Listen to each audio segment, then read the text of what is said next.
ଅନ୍ୟକୁ ଠକି କିଏ କେତେ ଦୂର ବା ଯିବ। ଜୀବନର ପଥ ଅନେକ ବଡ଼, ପାଖରେ କିମ୍ବା ଦୂରରେ ଝୁଣ୍ଟି ତ ପଡ଼ିବ।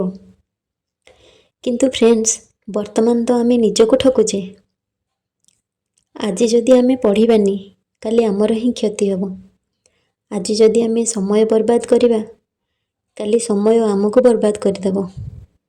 ସେଥିପାଇଁ ଆଉ 5 ଜଣଙ୍କର କିଛି କ୍ଷତି ହେବନି। High friends, good morning.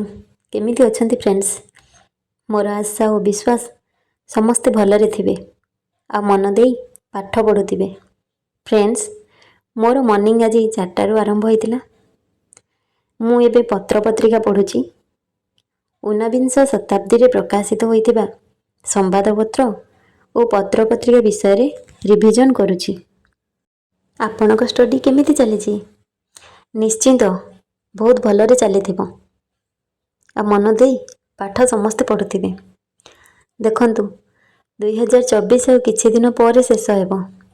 ପୁଣି ଆଉ ଗୋଟିଏ ନୂଆ ବର୍ଷ ଆମମାନଙ୍କ ଅପେକ୍ଷାରେ ଅଛି। ସତରେ କେତେ ଶୀଘ୍ର ଏ ସମୟ ସରିଯାଉଛି। ଲାଗୁଛି ଯେମିତି ଏବେ ତ 2024 ହେଇଥିଲା, ଏତେ ଜଲ୍ଦି ଗୋଟେ ବର୍ଷ ସରିଗଲା। ହେଲେ ଏଇ ଗୋଟିଏ ବର୍ଷ ଆମେ କ'ଣ ସକ୍ସେସ୍ ପାଇଲେ, ଆମର ପରିଶ୍ରମ କେମିତି ଥିଲା, ଏହାର ଆକଳନ ସମସ୍ତେ କରିସାରିଥିବେ।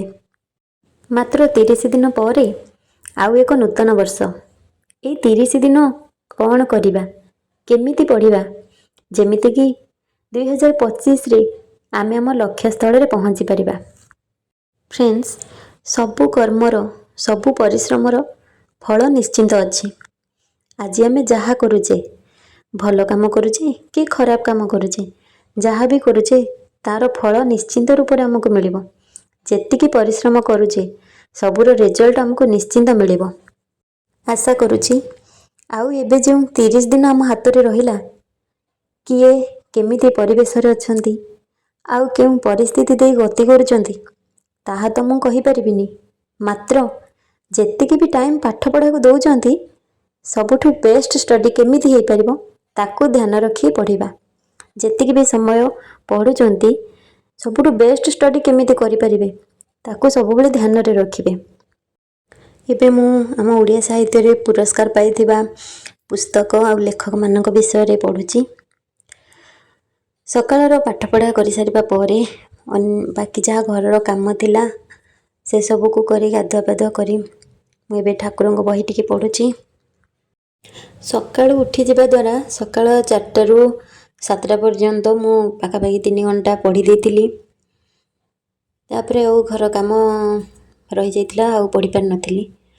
ତ ଏବେ ଯାହା ରୋଷେଇ ଫୋଷେଇ ଟିକେ ଅଛି, ବହି ପଢ଼ି ସାରିବା ପରେ ରୋଷେଇ ଫୋଷେଇ ଯାହା ଅଛି ତାକୁ ସାରିବି। ତାକୁ ସାରିଲା ପରେ ମୁଁ ପୁଣି ମୋ ଷ୍ଟଡି ଟେବୁଲକୁ ଆସିବି, ପୁଣି ପାଠ ପଢ଼ିବି।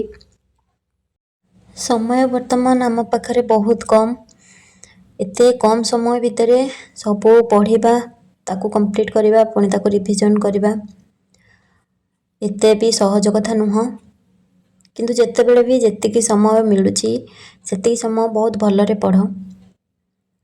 ଯେମିତି ପାଠଟି ମନେ ରହିବ। ଯେତେ 1 ଘଣ୍ଟା ବି ପଢ଼ୁଛନ୍ତି, ମାଇଣ୍ଡକୁ ଫ୍ରି କରିକି ପଢ଼ନ୍ତୁ। କେବଳ ମାଇଣ୍ଡରେ ସେ ପାଠକୁ ହିଁ ରଖନ୍ତୁ। ଫ୍ରେଣ୍ଡସ୍, ଏବେ ମୋର ଯାହା ଘରର କାମ ଥିଲା ମୁଁ ସବୁ କରିସାରିବା ପରେ ପୁଣି ମୁଁ ଲଞ୍ଚ ପରେ ପାଠ ପଢ଼ାକୁ ଆସିଲି। ବର୍ତ୍ତମାନ ମୁଁ UGC ନେଟ୍ ସିଲାବସ୍ର ୟୁନିଟ୍ 3 ଫକୀରମୋହନ ସେନାପତିଙ୍କୁ ପଢ଼ୁଛି। ଦେଖିବେ ସିଲାବସ୍ରେ ତାଙ୍କର କାବ୍ୟ କବିତା ଯେମିତି ଫକୀରମୋହନ ସେନାପତିଙ୍କର ରହୁଛି, ଉପନ୍ୟାସ ବି ରହୁଛି, କ୍ଷୁଦ୍ର ଗଳ୍ପ ଯେଉଁ ଅଛି ସେଥିରେ ବି ରହୁଛନ୍ତି ଫକୀରମୋହନ ସେନାପତି। ସିଲାବସ୍ର ୟୁନିଟ୍ 4 ସ୍ୱାଧୀନତା ପୂର୍ବବର୍ତ୍ତୀ ଓଡ଼ିଆ ଗଦ୍ୟ ସାହିତ୍ୟର ଯେଉଁ ଉପନ୍ୟାସ ପାର୍ଟଟି ରହିଛି, ସେଥିରେ ଫକୀରମୋହନ ସେନାପତିଙ୍କ ଉପନ୍ୟାସ ଆସୁଛି। କ୍ଷୁଦ୍ର ଗଳ୍ପ ପାର୍ଟରେ ବି ଫକୀରମୋହନ ସେନାପତି ଅଛନ୍ତି। ତ ମୁଁ ଫକୀରମୋହନ ସେନାପତିଙ୍କର କାବ୍ୟ କବିତା, ଉପନ୍ୟାସ, ଗଳ୍ପ ସବୁକୁ ନୋଟ୍ କରିଦେଇଛି, ତାକୁ ମୁଁ ପଢ଼ୁଛି। ଆଉ ବିଭିନ୍ନ ବହିରୁ ଆଉ ଦେଖିଦେଉଛି, ଆଉ ଥରେ କେଉଁ ପଏଣ୍ଟକୁ ଛାଡ଼ି ଦେଇଛି ତାକୁ ଦେଖିକି ରିଭିଜନ୍ଟି କରୁଛି। ଜଣେ ଭଉଣୀ କମେଣ୍ଟ କରିଥିଲେ, ଗୋଟିଏ ୟୁନିଟ୍ ପାଇଁ ଗୋଟିଏ ବୁକ୍ ପଢ଼ିଲେ ଭଲ ହେବ। ଦେଖ, ମୁଁ ଏଠି କହୁଛି ଯେ ବର୍ତ୍ତମାନ ଯାହା ଏକ୍ଜାମ୍ ପ୍ୟାଟର୍ନ, ଯେମିତି କୋଶ୍ଚିନ୍ ସବୁ ଆସୁଛି ବର୍ତ୍ତମାନ, ସେଠି ଗୋଟିଏ ବହି ପଢ଼ିଲେ କିଛି ବି ହେଇପାରିବନି। जदि गोटे बही फॉलो करुच गोटे बही पढ़ुच कि नोट करुच ताहले सेटा किछि भी हो पारिबनी। सेथिपाई आमको विभिन्न राइटरंकर बही को पढ़ा पड़ो। आउ रहिला गोटे यूनिट पाई गोटे बही। जदि आम सिलेबस को देखिबा गोटे यूनिट रे केते गुडे सब यूनिट रोची।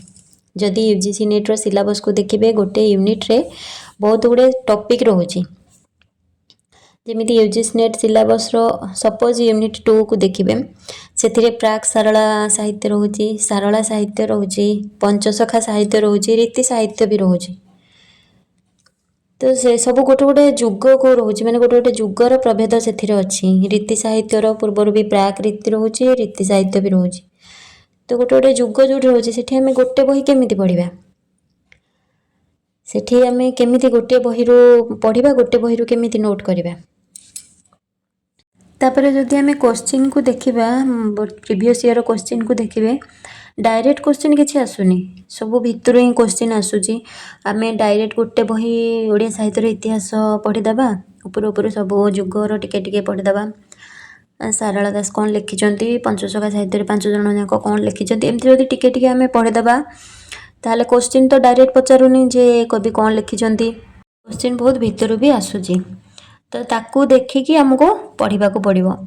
आउ रहिला जे एते बही पढ़िले पागल हो जिवे नहीं। आमे जदि यूजीसी नेट एग्जाम दबा तो हमको तो आमे गोटे ऑनर्स नहीं कि आमे +3 रो पढ़ुचे तो आमर सब्जेक्ट नॉलेज सबुथिरे सब्जेक्ट नॉलेज तो थिबो। क्वेश्चन हमको ऑब्जेक्टिव टाइप रो पचारछु, मल्टीपल चॉइस टाइप रो क्वेश्चन आसुची।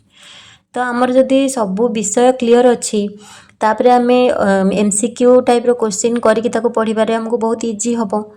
आउ जदि किछि पढ़िबानी आमे सडन नेट पाई ही केवल पढ़िबा ताहले तो एते बही देखले निहाती पागल लागिबो, मुंड खराब हो जिवो। देखिले बही देखु देखु मुंड खराब हो जिवो। किंतु +3 रु जदि पाठ पढ़िचंती, +3 रु जदि नोट बनै दैचंती ताहले एते भी कष्ट लागिबनी पाठ पढ़ा। जनवरी रे एग्जाम हो जिवो नेट एग्जाम, किंतु डिसेम्बर मास हो गला। आउ किछि दिन पर डिसेम्बर भी सरी जिवो। जोठी गोटे वर्ष सरी गला जणा पड़लानी, सेठी 30 दिन केतेबेले भी सरी जिवो जणा पड़िबनी। ता भितरे जे सब दिन जे 30 दिन जाक मु पूरा पढ़ी टाइम टेबल को फॉलो करी हो पारिबनी। देह पा भी अच्छी, माइंड डिस्टर्ब भी हो पारे। तो वर्तमान जेतिकी भी टाइम मिलुची भलरे पाठ पढ़, जहाँ भी नोट बनईच, जहाँ भी बही अच्छी ताकू भलरे पढ़। आउ मु भी टॉपिक वाइज जेतिकी मो पक्षे संभव होची मु टॉपिक वाइज निश्चिंत भाव डिस्कशन करूची। आउ आगो को भी टॉपिक वाइज डिस्कशन करी। वीडियोटी फ्रेंड्स शेष करबा पूर्व एतिकी कहबी, पाखरे जहाँ भी बही अच्छी ताकू पढ़, समय बहुत कम। Thanks for watching, love you all.